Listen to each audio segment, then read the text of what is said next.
She sends one text, then a second one, explaining what she meant, then a third, in case that still wasn't clear. Nobody asked her to. Nobody seemed confused.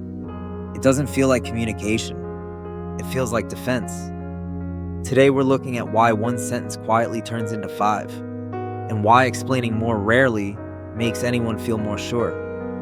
This isn't about being talkative. Plenty of talkative people say exactly what they mean and stop.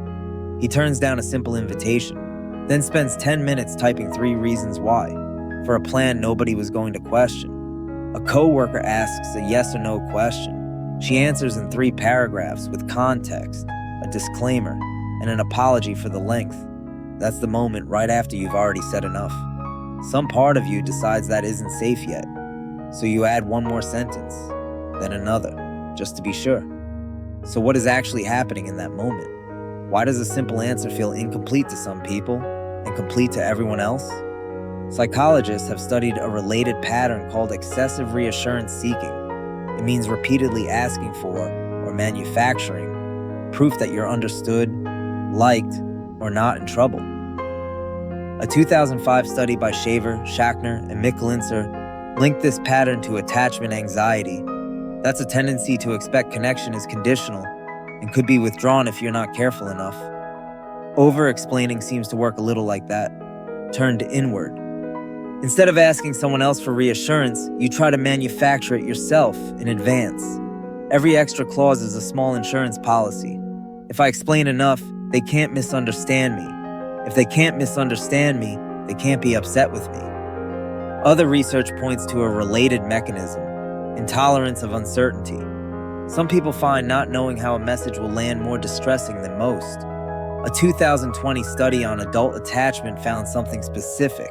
People higher in attachment anxiety sought reassurance mainly when they couldn't tolerate that uncertainty, not just because they were anxious in general. That distinction matters. It suggests the extra sentence isn't really for the other person.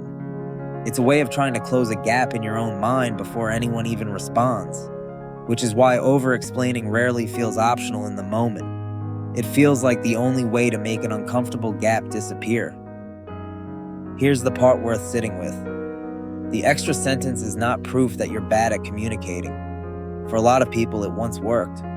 Growing up, or in an earlier relationship, being careful enough may have prevented conflict, more than once. The mind doesn't forget that. It keeps the strategy on file and quietly redeploys it long after it's needed. So the habit isn't a flaw in your character. It's an old solution, still running in a context that no longer needs it. That raises a better question than how do I stop? Not every explanation needs to earn its place. One small practice. After you answer honestly, pause before adding the next sentence. Ask what it's actually for. Is it new information, or is it reassurance you're trying to manufacture for yourself? If it's the second one, you can let the sentence go unsent. The silence that follows will likely feel uncomfortable. It rarely means what you fear it means. Most people who over-explain were never taught they were allowed to just say something once. Somewhere along the way, a single honest sentence started to feel too small to trust on its own. Learning to leave a sentence alone, even when it feels unfinished, may be less about communication. It's more about deciding your first answer was already enough. At Cogvora, we look at the quiet mechanisms behind ordinary behavior, not to diagnose them, just to understand them a little more clearly.